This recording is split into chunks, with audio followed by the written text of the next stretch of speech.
Last week at Rockingham Speedway, we saw quite possibly one of the craziest races ever in the JBL Cup Series. And it ended up being stolen by Andrew Miller, who got his second win on a 1 mile racetrack on the season. But here today, we are back at Talladega Superspeedway and a track where you want chaos, it will most likely happen. 3 and 4 wide racing all in one pack, and we'll see on who can get the win halfway through the regular season. 9 races down, 9 races to go until the chase. The race to the chase is officially on for season 6 of the JBL Cup Series. What's up, everyone? It is your boy Race 97, aka Nathan Stapleton here, and welcome to Talladega Superspeedway, and welcome to race 10 on the season. This one could honestly be one of the best superspeedway races we've seen, and the reason why I say that is because the way that the lanes have been, saw it last year, but the way that the lanes are, there could be some drivers that can stay up to the front instead of just cycling through the field. It's not going to be like it was in the past. We saw kind of the midst of it last year. I don't think it's going to be like that at all this year, so it's going to be very chaotic. And oh yeah, you're halfway through the regular season now. 9 races to go, and the race to the chase is definitely heating up. We got Caleb's up here on the booth for this one. We got him in the birthday bash on Friday, and oh my goodness, what a race that was. And now we are capping off the weekend with the FedEx 500, and welcome to Talladega, Alabama. Thanks for having me up here for this race. I mean, this is Talladega. This is a track that needs absolutely no introduction. And I'd say we're in for another great race here today. Of course, like you said, had these guys kind of break, but pretty much just going to get thrown right back into the thick of it here. Got a couple of pretty heavy hitter races coming up here, and it all starts here today from the Talladega Superspeedway.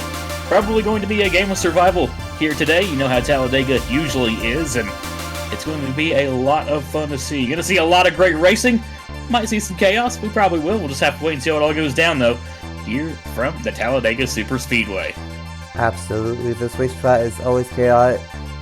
Sometimes it's a little chaotic, and sometimes it's very chaotic. We just have to wait and see what ends up happening. You mentioned this very interesting and very high caliber races coming up. We got Talladega here today. We just had Rockingham last week. Next week we are at Knoxville for the first ever points race on dirt. We've gone to Eldora before, but never played points race, so Knoxville's gonna be wild. And then Kansas in the midst of that. And then we got the All-Star race break at Midsummer. And then we end the month of May at Charlotte for the Coca-Cola 600, and that one was one of the best races last year. So it's already been a great season.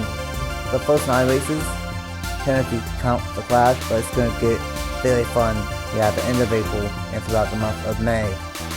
Here are the point standings after 9 races through, and halfway through the regular season. It is still all Jordan Edwards, still leading the point standings. His top 10 streak of, I think, 7 in a row, or 6 in a row.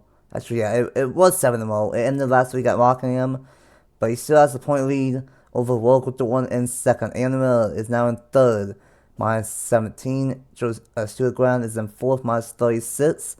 Juan Garcia is in fifth, minus 39. Jordan Stout is in sixth, minus 40. Seventh is Logan Williams, minus 43. Eighth is Nicholas Samdio after his best one in the Cup Series so far with a second place one last week. He's minus 57, and Abel is in ninth, minus 62. And then the last driver in on points as of now, only 2 points in, is Trey Bottle, 64 points in. And then Kennington is 2 points out. And right now, Alex Vitale and Matthew Hubert, the only 2 drivers that are outside the top 10 with wins, they will get the 2 wildcard spots as of now.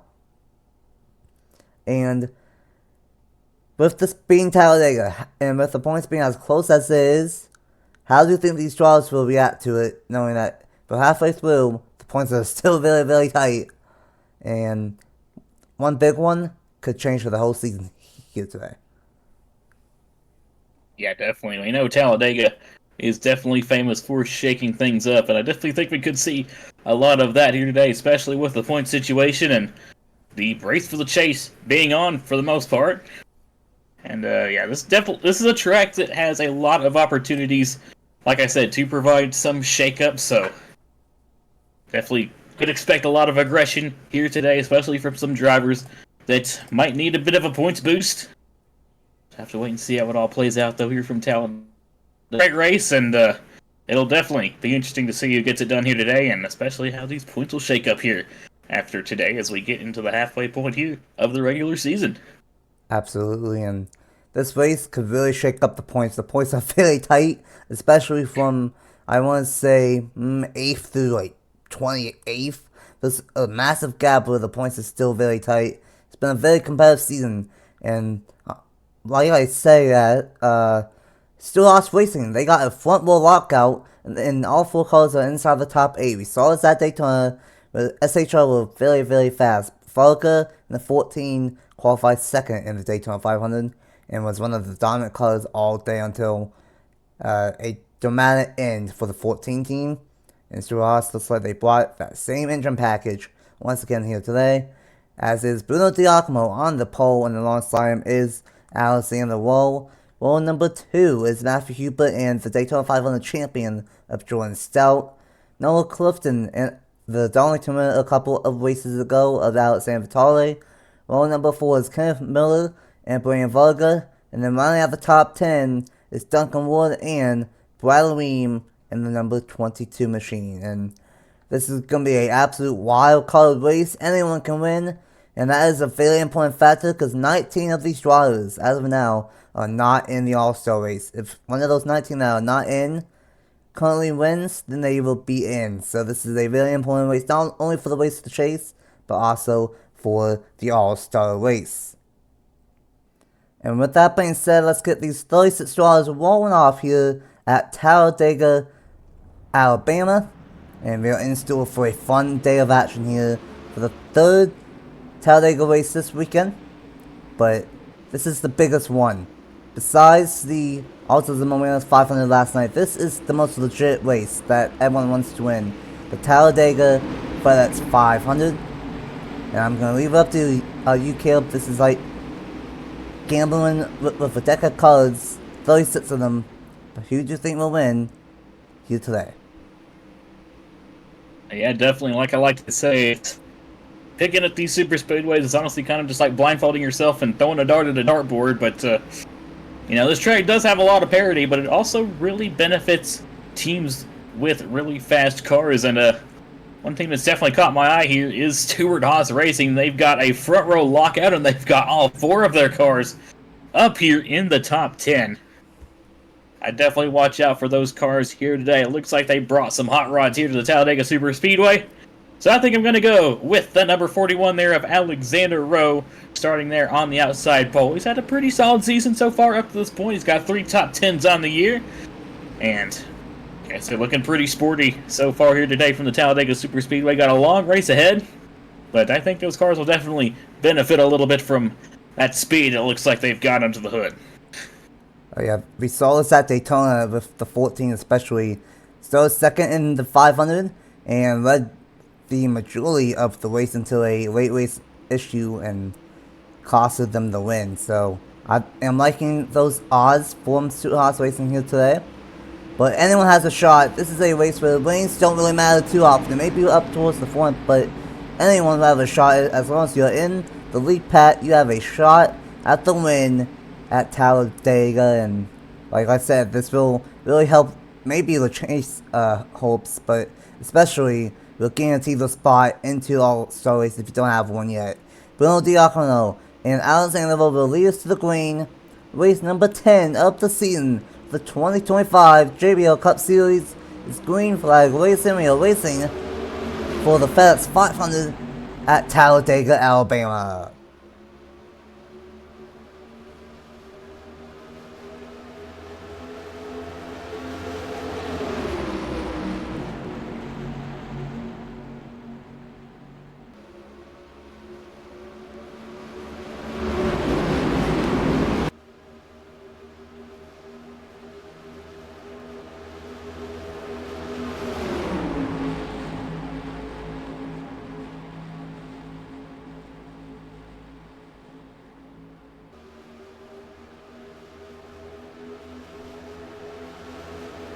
Because still from Steel Horse Racing, they tried working together, but that inside lane is going to be the place you want to be regardless of what lane has the better cars. Matthew Hubert, the Homestead winner, is going to lead lap number 1 here today. And he's going to be followed by Kenneth Miller and Duncan Wood as well in number 8 machine.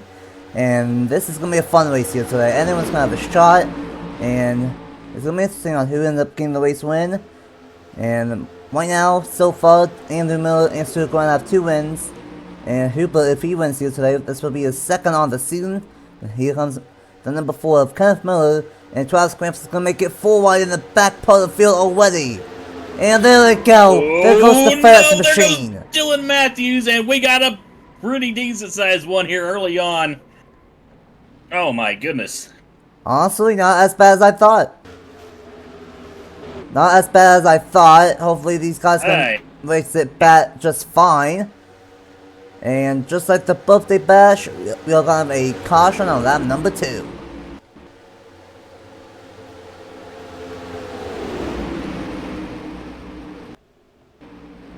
And hopefully these guys keep it straight. This is where it can be a little bit close for comfort here. It looks like they are going to keep it straight.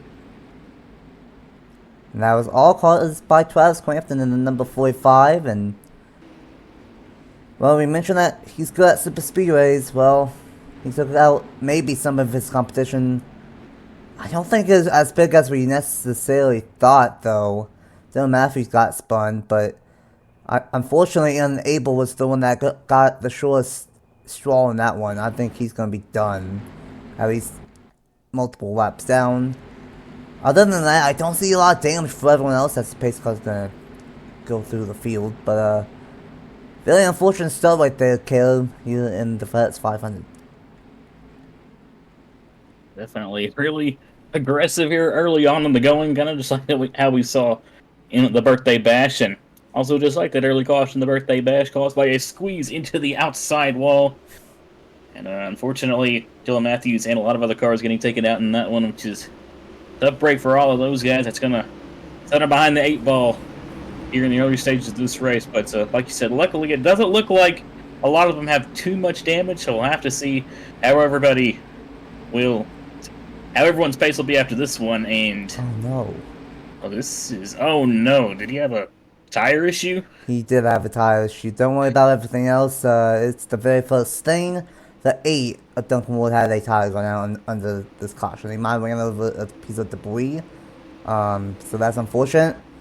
Let's go ahead and see what happened to bring out the first caution of the day in the FedEx 500. And unfortunately, the FedEx car of Unable caught the short end of the stick. Here we go. That's what happened to bring out the first caution of the day on lap number 2. And we see this all the time at Daytona and Talladega. The bottom car goes up the racetrack, fills up a hole that is there, but it's really there for one lane. And that opens up a door for Travis Crampton.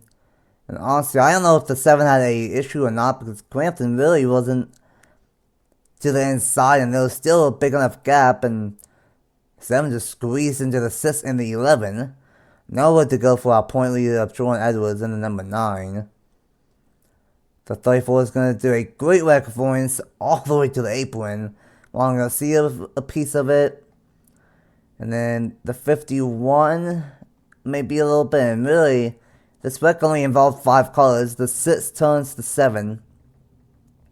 But that was basically it. That wreck was only 5 cars. And you will see the rest of the, those are the 5 cars that are significantly off the pace. So, luckily everyone else was able to avoid it. We thought it was going to be much worse than that. But a tough break for our point leader of Jordan Edwards. Definitely got the short end of the stick on that one. And he probably won't be the point leader for the first time in a long time leaving Talladega here today. You're going to see here down the back straightaway. We're going to end up going 4 wide here, and Dylan Matthews going to kind of squeeze the 6 of Hernandez and the 11 of Aaron Abel. And unfortunately, that's going to set off this calamity here going into turn number 3. And, not too big of a wreck, all things considered. Only about 5 cars involved, but, hey, fortunately, this probably going to set a lot of these guys behind the 8 ball, including the 9, your points leader. Gordon just getting caught up in that one. A really tough break there for him and everybody else involved. But an early caution here from Talladega. Definitely be really interesting to see how it'll shake up as we go into the rest of the race. Yeah, very unfortunate for all 5 cars involved, and it's a tough way for enable the FedEx car for the FedEx 500. Not a good luck charm to be sponsored by the race sponsor, and tough way for joint others. But that's going to have an early caution here in the FedEx 500, and I think from the early lap and lap that we saw, I think there's going to be a lot of strong race cars, and that includes the Stewart Racing Duo, or a quadruple, I guess I should say. And let's go ahead and get back to the restart here at Talladega for the FedEx 500 for Season 6 of the JBL Cup Series. Welcome back to Talladega Superspeedway, and once again we have an early caution here at Talladega, and we saw one in the birthday bash, and as of this recording I don't think there was one in the Ultimate Moments 500 or the National Series race, but there might have been. Don't think that order. But no cars are out in this one, and Abel is still going, same with Dale Matthews, same with Fernandez, but the point leader of Jordan Edwards has no front end anymore. Still gonna be going, but no front end, and everyone else is still gonna be running, so we still have all 36 cars on the racetrack, and we're gonna have a, actually never mind, Duncan Wood is out with that tire issue, so he is not running anymore. And we have 35 out of 36 cars on the racetrack. And we have Kenneth Miller, Eli Bright, Matthew Hubert, Brad Lewin, B.P. Belize, Matthew Burnett, Eric Monaco, Brian Varga, Nick Lopez, and Noah Clifton, the top 10. Tough break for Duncan Wood.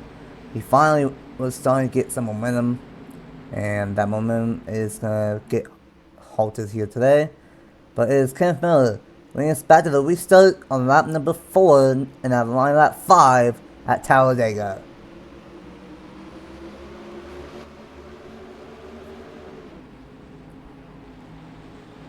And with this being Talladega, and with the restrictor plates on, it will take a battle lap for these guys to get back up to speed. And that could really be an issue here today, and unfortunately, depending on how slow the damage cars are, we could see lap traffic, and as always we see that be a factor here at Talladega.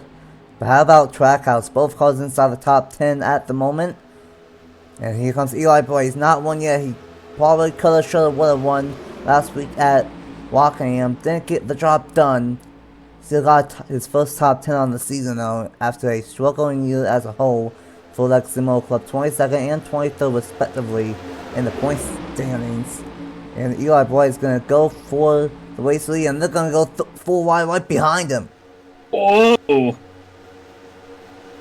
Hang on, guys. We just restarted. Kenneth Miller's going to back out of that, and that's going to give the 5 a spot. Felon move from the rookie of Kenneth Miller. Smart move. Smart move there by Kenneth Miller. And here comes another Stewart Racing car. I think we're going to have to deal with these Stewart cars all day long. And luckily, Caleb, I think everyone's going to be able to maintain it in the lead pat. Almost everyone. Jordan Edwards is not going to be able to. And Abel and Dale Matthews. But it looks like everyone on up is trying to sit with the lead pat. So that big one was not really as big as we thought. As here comes Foga. And we might have to watch out for this 14. Dominated the Daytona 500.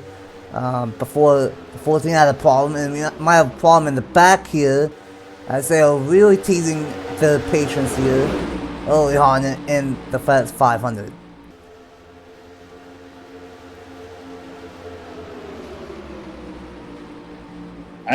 That got pretty tight there. Luckily, they were able to get out of it once again. The other being really, really aggressive here. No fear going 4 wide, and been a crazy race here so far from the Talladega Superspeedway, but out front now you got the number 14 of Brian Varga. Like I mentioned, new Stewart Haas Racing cars looking kind of fast, and Varga doing pretty well here so far, but here comes the 54 of Nick Lopez drafting up to the back bumper of that 14 machine. You've also got the 12, the 19 of Ronald Kennington. Also 45 of Travis Crampton there in line on the inside lane. Lavarga holding the lead for the time being as the majority of the field is 3 deep here behind our race leaders. 3 deep, about 6 rows back here, and this is what I was talking about. This 14 car did it at Daytona, and it's trying to do it once again. Stewart Racing as a whole is strong, but this 14 car might be the best one when it comes to the super speedways. Team Penske and out San Vitale is another combination that is really good at these racetracks, and same can be said about Travis Crampton. He has won so many dual races, it's too many to count, but he might have been the one that caused that caution of going 4 wide early on. He's going to get moved up the racetrack by Stuart Brown, who's trying to get his 3rd win on the season.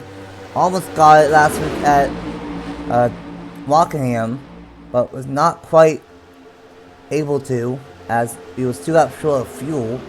And now we got a 2-car tandem, Varga and San Vitale, and San Vitale's going to go for the race lead for himself and going to ditch the 14, and this is going to look perfect for him, as he's going to have a teammate of Justin Seidel. While Bellingham, how about this 2nd place last week? Nicholas Samadillo is in the mix once again.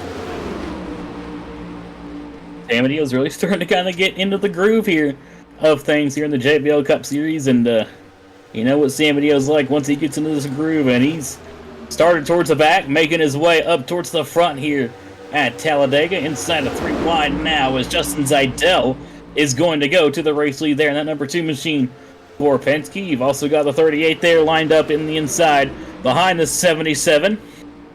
And as Logan Williams now trying to take a peek down low, you've got the number 15 as well of, Duncan Havelston. A lot of different manufacturer representation up here towards the front of the field. I definitely tell you that. But, oh, goodness gracious, these guys are still just absolutely going crazy. As, yeah, now pretty much the majority of the field behind our top 3 is 3 deep now. And especially kind of once you get to this stage, 4 wide can pretty much just come from about anywhere at any time. So these guys definitely need to be careful racing like that. Oh yeah, this is very, very sketchy. The top 5 are single file out, top 5, top 6, but everyone else is 3 wide, and we still have 30 cars in this lead pad, so we have all but 6 cars still in this lead pad, and we have all but 5 really, as the 8 is out with a tire. And look at everyone just failing out right there. And Logan Williams is going to go to the inside. Logan Williams is also one of those guys where he's dominated so far in the Krispy Kreme National Series, but he's at a slow start. But he's starting to get some fire lit in that 38 machine. Got a good one at Rockingham, and he has a good one at the moment. And this is just chaotic stuff. 3 wide all over the place. No one really has the car to beat right now, but Matthew Hubert might have a strong car. Was up one early on, and now already back up to the race lead.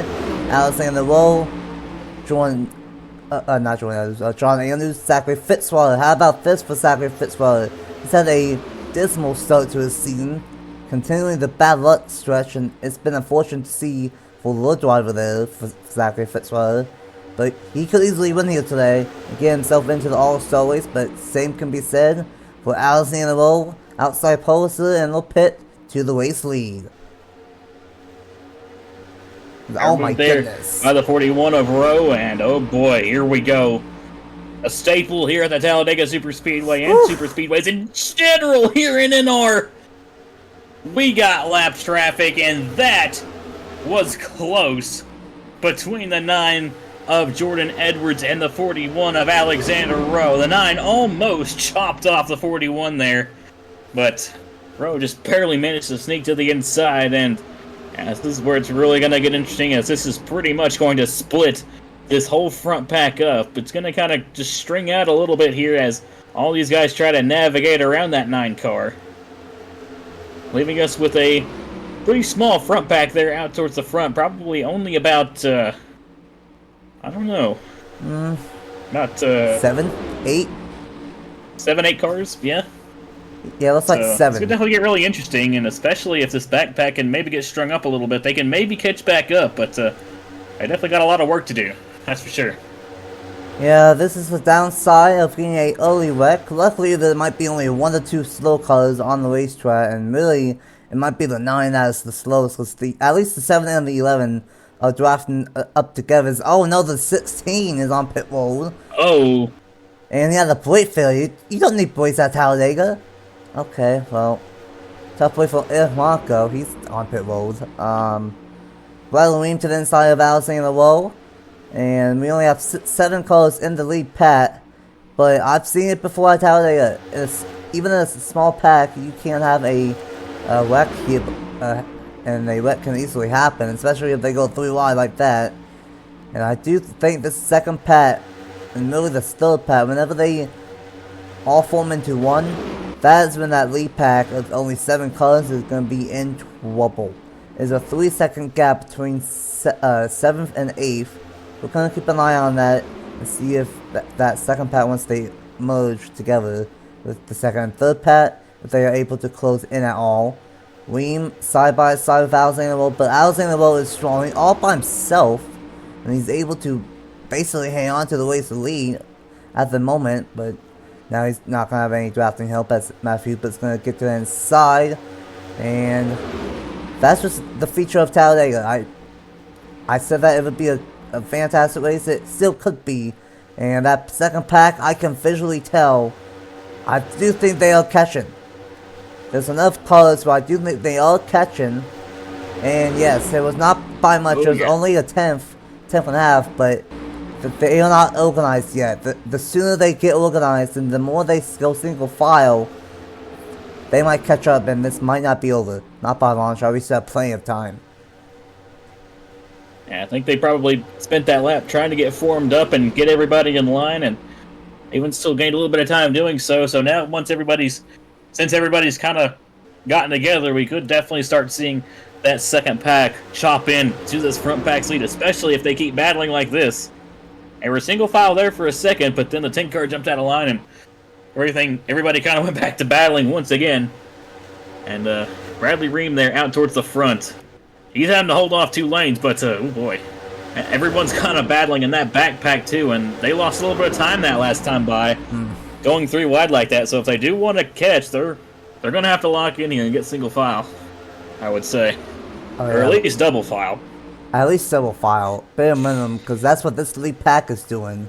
But at the same time, we have to mention there is plenty enough cars in the second pack that if something crazy happens, they could get 4 wide and they correct themselves. So this is not over, but I will say, it might be one of the best cars to have lead this pack. This 14 is a Strauss Racing car, and they've been fast at Daytona and here today, so this could be exactly what they need to catch up with the lead pack. It's not like they're losing anything, at least significantly. Oh yeah, I think that's exactly what they needed to do. Even when they were 2 and 3 wide, they still gained 2.5 tenths because of this 14 leading them. Never mind. Yeah, those Stewart-Haas racing cars are fast, and we're seeing it here with the 14 of Braden Varga, and they've still got, I believe, 2 cars up here in this front pack. And yeah, Braden Varga fighting for the lead of the second pack now with the 19 of Ronald Kennington. And honestly, those guys going 3 wide in the back are starting to kind of break off a little bit from this pack, so they need to kind of get sorted out here if they don't want to lose their chance of potentially catching up to this front pack. But and they lost a little bit of time there, and that's probably because they cycled 14 all the way to the outside and kept fighting. So yeah, these guys still got a lot of work to do. Yeah, I don't like of them cycling at the 14. I do like of them going mostly double file now. We got Eli Boy up front. He's fast. Crampton's fast. We got a lot of fast race cars, so all it takes is a couple of them to get single file. Maybe that can have the whole pack go single file, but I think that's happening to the front. Bradley and that Team Penske car, Well... Oh, this might be exactly what that backpack wants to see. They're going double file. This could get a little bit messy. Goodness. And the thing is, these two have been single file for laps and laps at this point. Oh boy. We got Nick Lopez. He's gonna try something on the high side, but he's gonna get chopped off. The 34 is gonna chop off the 41, And the longer that these guys are behind, the more that second pack is going to catch up. Lewin not going to get there. Fitzwater is on the outside lane, but he doesn't really have a lot of help. And this is exactly what they wanted, because here we go. We are going to have a pack again. Because look at how much faster these guys are catching now. Oh my goodness, we might wreck. Whoa, goodness. They're leaning on each other. These guys need to be careful here. Looks like they might finally sort those lap cars up to the high side, and yeah, here comes that second pack. But Dylan Matt, she's going to block down to the bottom. So now these cars are going to have to make their way. They're blocking them. Not sure if I agree with that much, but if they can get past these lap cars quick enough, they still might net gain up to that front pack. But yeah, with these lap cars driving as aggressively as they are, it could definitely split this second pack up once again. And there we go. That's exactly what Locomotives needed to do. Phenomenal experience right there. Fake to the outside. Oh my goodness, that's going to help everyone. That's we caught the 9 again. And now Zanglo's going to have a huge lead now. Oh my goodness gracious. Whew. This 9 is ridiculously off the pace. I don't know how off of the pace he is. We won't be able to really tell once he is out of the pack, but I normally don't do this, but for the sake of the field, I might have to DQ the 9 because he has to be going ridiculously slow. Oh my goodness. However, the second time we have caught him in about 15-20 laps. Yeah, that's gonna be bad. We'll see on how he is after everyone passes him, because I don't want to do it because he's the point leader, but oh man, it took us a lot longer to catch up with the 7 and the 11 than it did to the 9. And unfortunately, Trey Barlow and BB Ruiz, Duncan Allison, and Owen Miles are really going to get the short end of the stick in this one. And we'll see on how big of a gap it is right there. And it's single file. Allison in the row. Out front, Matthew Hubert. Side by side with Brad Lewin, Nick Lopez as well. Zachary Fitzwater, Logan Williams. And all these guys are single file to get back into a pack. And look at the push that the 71 guy, he got such a big one that he's going to go through the middle on the 22. Carlos Sustroy's in the midst. We've not seen Sustroy all season long. And now he's in the midst. And we are going to have a bigger pack than what we once did. Crampton's trying to lead this group of cars, but unfortunately the 31, the 15, the 1, and the 24 are all going to lose the pack because of the number 9. I am going to quickly see. Oh yeah, the 9 is only going 171 miles an hour versus 200 for the rest of the field. Ooh, definitely struggling for pace. There is the 9 of Jordan Edwards. He had a really tough day after getting involved in that early accident. Definitely not the day that our points leader wanted. As it's getting dicey up here towards the front. We're about halfway through the FedEx 500 here at Talladega, and the aggression is still pretty much staying stagnant up there at high. As see the 5 of Matthew Hubert there, almost making too much of an aggressive block there on the 54 of Nick Lopez, but just barely kind of took a base of maneuvers there at the last second. Goodness gracious. They are going after each other here in this front pack. You know, there's no guarantees, Caleb, that we might not have a bad block situation and have a crash like that, because we are seeing so many blocks that are Logano style, and it might end up being very bad for the field. But meanwhile, this lead pack, who has basically, I want to say, doubled in size. Let's see, this time by, and yeah, it's now 15. It was 7, now it's 15 colors in this lead pack. They are racing like there's 30 of them. But you got Eli Blight and Travis Grantham, local to 1 Sam D.O. Cunnington. All these cars are really fast, and there's enough of them that they're just going single file. So these guys might be able to catch up very easily, and even with Sam Deal doing that, that should help him just fine as well. So this is what that second pack needed to do at first, and we are going to have multiple colors in this lead pack, and we might end up being a scenario where we have 22 colors, and that could be easily enough to get a big wreck here. And here we go, the 14 once again going to the race lead at Talladega, and we're going to quickly see the 9s already basically half lap behind. So Jordan Edwards, I think I might just DQ the 9 just for the sake of the race. It's the only time I'm going to do this all season besides Daytona. I only want to do this at Super Speedways because of lap calls like that. So I'm so sorry, but I don't think the 9 was going to gain much anyway with being 30 miles off the pace. But how about Kyle Susswire up to the 3rd position for RFK? Yeah, good running here from the Ford so far. Stewart Haas Racing, Penske, and RFK as well, all having good showings. And you know what? Knock, knock. Who's there? The second pack. They've caught this lead pack and are now starting to blend in a little bit. And, oh boy, it's definitely getting pretty dicey here as everybody tries to start merging in. And we've got a really good-sized lead pack once again, so this is definitely going to be a really interesting sprint to the finish here from Talladega. Oh yeah, we are going to have 22, 23 colors in the lead pack now. Yeah, 22 exactly, and this is the biggest pack that we've had for quite a long time here. And look at Team Penske go. They are lined up together nose to tail. You don't see that that often, and the 38 is going to ruin it. Ford is strong, but Eli is looking strong. He was the guy that led those 7 colors up to the lead draft, and unfortunately, we might only have 20 as Wilkowski and Burnett. They're on the tail end of the draft, and this 14 being so strong, it's going to be tough for them to stay in the lead pack. That's the interesting thing with the Waynes. There's so many strong cars. It's not like a cycle race. There's a lot of strong cars that are up front right now, and it looks like they are going to be able to maintain.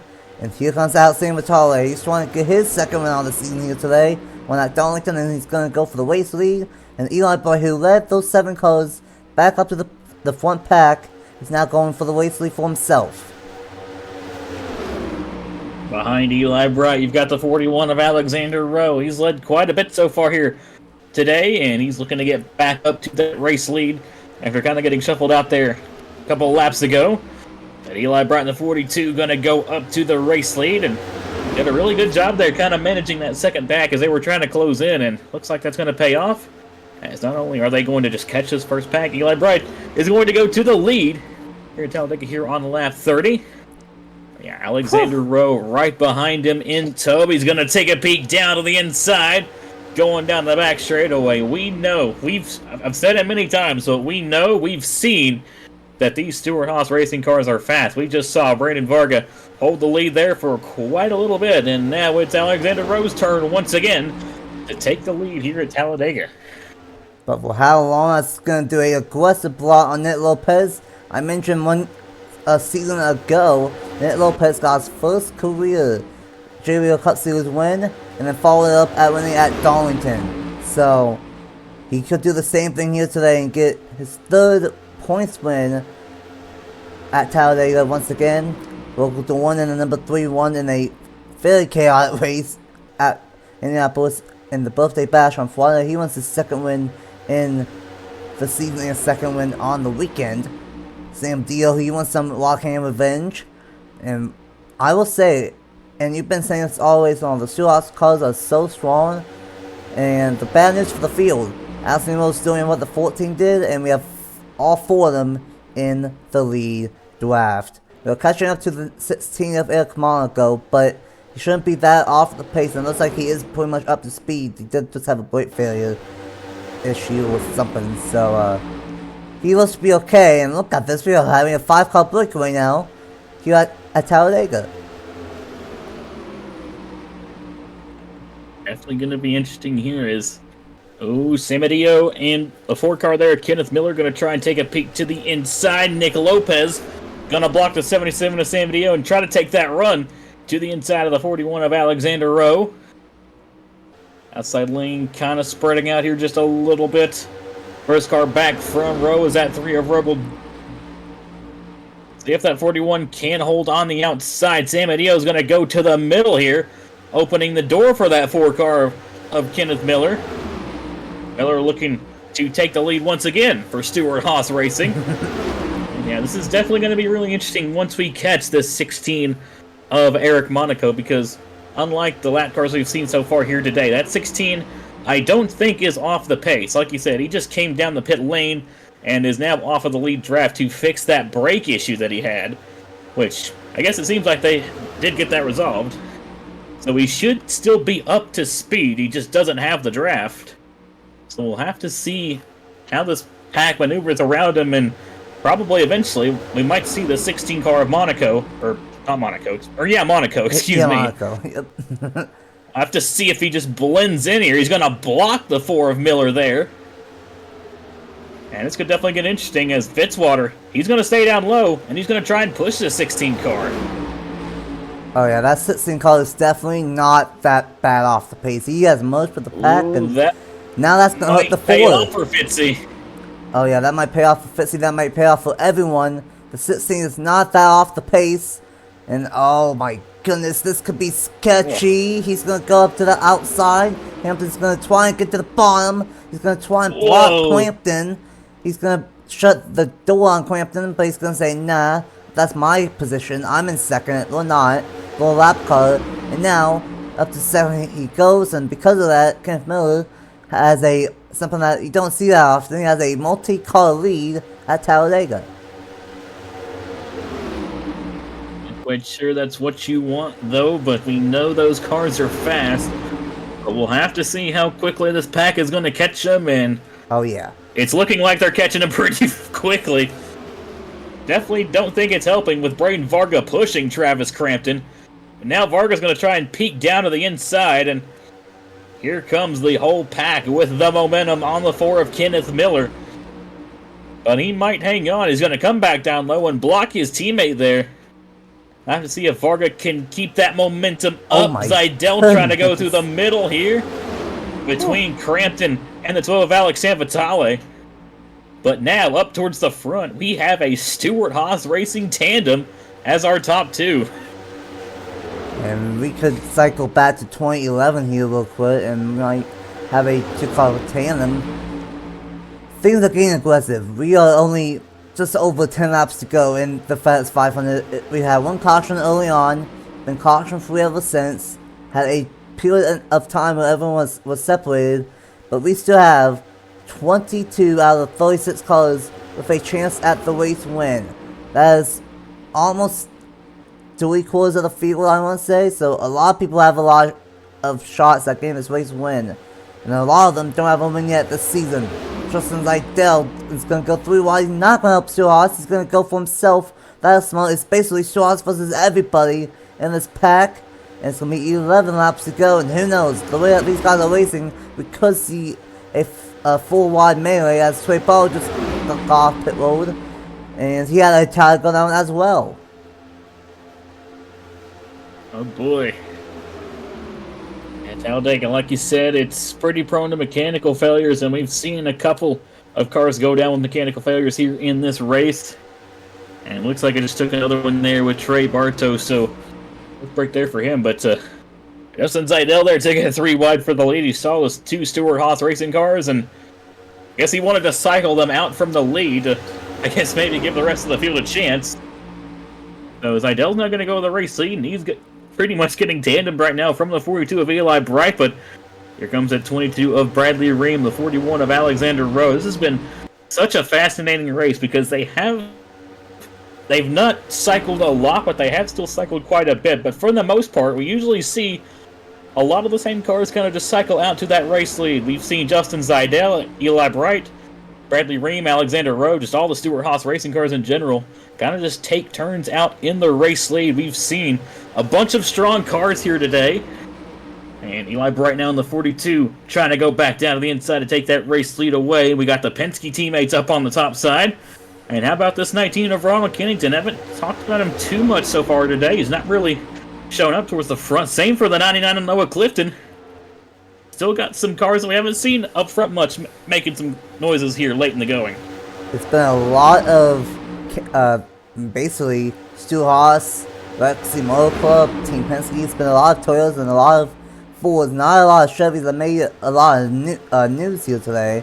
But you got 5 of them on this inside lane. Noah Clifton, same with Dio, Gratton, Fitzwater, and Hubert all on this inside lane.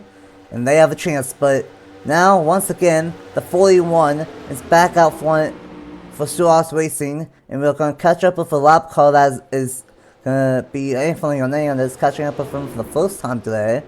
We might catch up with these two again. That's going to be very interesting. I don't know if we will, but we are definitely going to catch up with Hernandez. Finally catching up to the 6th car who was involved in the early lap 2 melee. And once again, these two Haas cars is very fast, and like you said, with the lanes, there are definitely certain teams that have figured it out here at Talladega, and it is a cycle, but not a complete cycle. And now, we have to wait and see what these Chevrolets can do, because we got 4 of them up front, same with Leo, Glenn, Hubert, and Zachary Fitzwater. I don't know what happened to Hubert. He just really lost ground down the backstretch. That's odd. But it is all Alexander Rowe coming to 7 laps to go in a interesting FedEx 500. Here we go. We'll have to see how these cars navigate another challenger in the 6th of Anthony Hernandez. And yeah, like you said, I think this is the first time we've caught him, so that 6th car might not be too terribly off the pace. I'll have to see what kind of pace is in that car once that 6 gets some of the draft of our lead pack. But yeah, here we go. Like I said, the first challenge is probably going to be getting around him. I got a little bit too close for comfort there between the teammates of Samadillo and Fitzwater. Fitzwater trying to go down the inside, putting the 6 of Hernandez in the middle. Nobody's going to try and block down low, but 43 there, Joe Roccassi's going to say nuh-uh and keep him up there in the middle. Oh my goodness, wasn't they? This dude almost made contact when they were 3 wide. I don't think he liked that. I don't think he liked that either. This is chaotic. And you know what? All of a sudden, you got 2 spotter cars up front. You got Sam Dio and Zachary Fitzwater working together. And Fitzwater, he got his first career win on the channel last year in the Power Truck Series at Richmond. He does not have a Cup Series win yet to his name. Wouldn't this be something to get the job done at Talladega? And he's going for it. Someone just blew an engine. Oh, someone's blown up. And it's the 14 again. That might be... it's Braden Varga. I think that's what happened at Daytona, too, for the 14 car. You gotta be kidding me. Oh, one of our dominant cars of the day. And now what are you thinking if you're Alexander Rowe? Oh my goodness. That same thing, I think that's what happened at Daytona. Either some kind of mechanical issue or tire. The 14 was dominant at Daytona in the 500, and it collapsed late. Same thing happened again. That is heartbreaking. Once again, that has lost several cars in the lead pack, and they're not going to be able to reform at this point. So it's going to be, there's a handful of cars to go, with a handful of laps to go, and it is looking really good for this 41. We still have the 4 up here, but the 10 lost the draft, and the 14 blew an engine. Man, that engine failure knocked a lot of really good cars out of the draft as well. So I think I saw the 42 of Eli Bright back there, the 22 of Bradley Ream. A lot of strong cars, unfortunately, had to check up for that, and they're going to be out of the draft. So that just about pretty much changed the whole trajectory of this race. But one thing that definitely hasn't changed from trajectory is this 41 of Alexander Rowe just being absolutely dominant. But he still might have one pretty big obstacle in its way, and they're going double file right in front of him. These weapons double file the entire race, basically. I don't know what they are doing, but this is going to allow maybe that second Pat to catch up. And look at Logan Williams side by side, and once again, it's a ton of force up front. They're going to go side by side for the lead, side by side in front of them. And that might allow that second pad to close back in with 3 laps to go in a fairly wild and fascinating Talladega race for the first. And there goes the inside lane. And look at Local Williams going to sneak on by. What a move, and that's going to hold up everyone on the top side.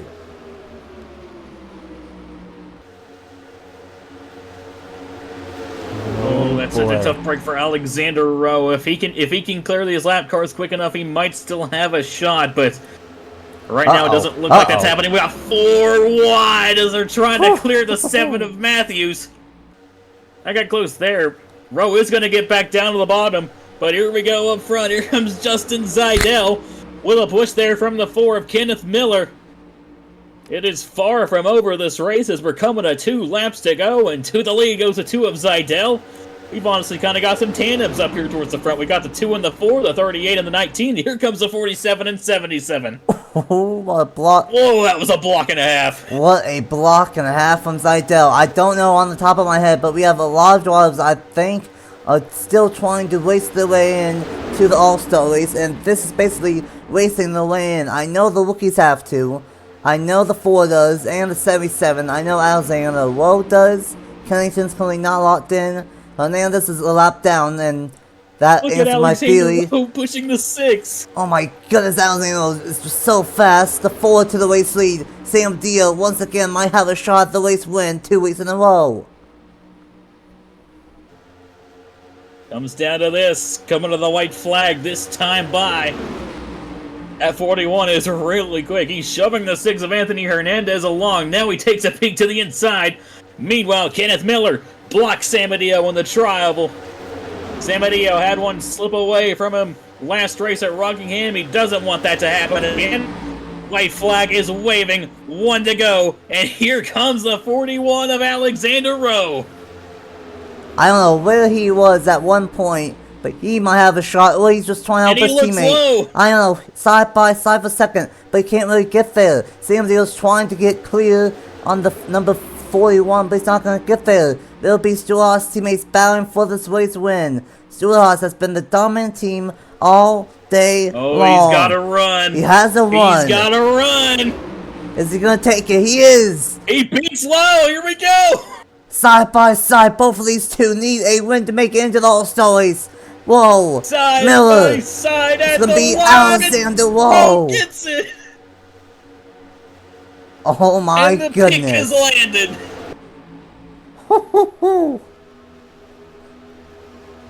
Wow! Wow! What a my goodness! Race. What a finish! Stewart-Haas was dominant all day long. It's easy to say that they led the most laps out of any team. And how about that little pick? Gets the win barely. Only 1 caution. Very interesting with all the split up pats, but there's one constant. It was so interesting when we got enough drivers in one pat. The dynamic of the weigh-ins, and that, honestly, minus all the lap calls, that was a lot of fun here at Talladega. Whew. Wow. How about that? That was incredible. That was absolutely incredible. What a drive there from the 41 of Alexander Rowe. A crazy rally to get back up towards the front there in the closing laps. I thought he might have been done. I thought once he got blocked by those lap cars, that was lights out for Alexander Rowe, but he didn't give up. He charged back to the front and just barely got his teammate there at the line. What a finish. What a race. Just, goodness gracious. I cannot believe what I just seen. That was incredible. What a race indeed. Minus all the lap calls with the lap 2 caution. For the ratings aspect, really had a massive effect, like you said. There was a cycle, but the best cars of the day were up front for the majority of it. Alexander Rowe, Kenneth Miller, Kennington was quiet all day and got a good one. Sam Dio was quiet, got a good one. Clifton, Seidel was strong all day, so he ran out of the strong car. Logan Williams, Zachary Fitzwater, Matthew Hubert, Alexander Vitale, Joe Wachowski, Burnett, Andrews, Ream, Blight, Crampton, Dorn, and even some of those cars that got out of the lead pack. There's so many strong cars that we didn't know who was really going to win this one. And by 28 hundredths of a second, 0.028, Alexander Rowe gets his first Cup win on the season, and his second win as a whole this year. And he gets his first win on the season and his first Cup win. Actually, that might not be his first Cup win, but 19th in points. That's his fourth top 10, his first top 5, and his first win. And congratulations, Alexander Rowe, you're in the All-Star race now. So he does not have to worry about that here in 3 weeks' time. But what a race that was. And unfortunately, the 8 had a tire go down, the 9 was 30 miles off the pace. I'm so sorry to Jordan, but I don't think he was going to really maintain his point lead. Especially being 30 miles off the pace. Unfortunately, Farga blew a piston, but no one was out from crash damage necessarily, and that's the bit that you don't normally see on a place like Talladega. But that was fascinating with all the lanes and the racing that it was. The dominant car won. Well, one of the dominant cars won, and that was Alexander Rowe. What a race. What also final thoughts after a chaotic FedEx 500. Yeah, like you said, just what a race here from the Talladega Superspeedway. Pretty much just gave us just about everything we could ask for. It had awesome racing all throughout. It had a little bit of chaos in there with that wreck early on.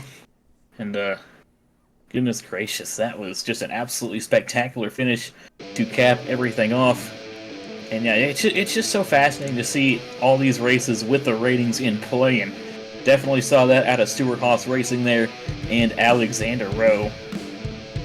That is still, I cannot believe that rally that Alexander Rowe had there in the closing laps to take the win. That was absolutely spectacular driving to cap off an absolutely spectacular race here from the Talladega Superspeedway. Absolute cinema here from Talladega is what I can describe as that. Just what a race. What a race indeed. I don't know where Alexander Rowe was at one point, but he did a massive drive back up to the front. Like I said, he was pushing the 6 of Anthony Hernandez, who was not that off the pace, and was able to help his way through the field using a lap car. And with the last lap pass through the tri-oval, steals it from his rookie teammate of Kenneth Miller. But finally, a great one from Kenneth Miller. And finally, a good one from Ronald Kennedy. He struggled the last couple of races, and he definitely deserved it. Sam Zio keeps on getting hot, though. That's another top 5 for him, and have to see what happens for him. What a race, though, and I'm excited for the next Superspeedway race, which is back at Daytona in the chase towards the end of the season. But until then, we have a long time until another Superspeedway, and next week, we make history. We are going to Knoxville Raceway, the first ever points-paying dirt race. And that is going to be fun. Slipping, sliding, get dirt on the cars, and someone's going to become the first ever winner of the Casey's General Store 400 at Knoxville. That's going to be something to behold. Don't know what to expect there. But then after that it's Kansas and then All-Star race. So it's going to be fun here for the JBL Cup Series, and I don't know who the point leader will be, but you guys will find that out at the end of the video. Thanks for Caleb for joining me up here in the booth for a classic finish at Talladega Superspeedway, and congratulations to Alexander Rowe on his first win of Season 6 of the JBL Cup Series. And until Knoxville for the Cup Series, and I believe Pikes Peak for the National Series next week. That's good. If you thought Rockingham and Norfolksville was unique, how about Knoxville and Pikes Peak for the 2 series? That's going to be very chaotic next week.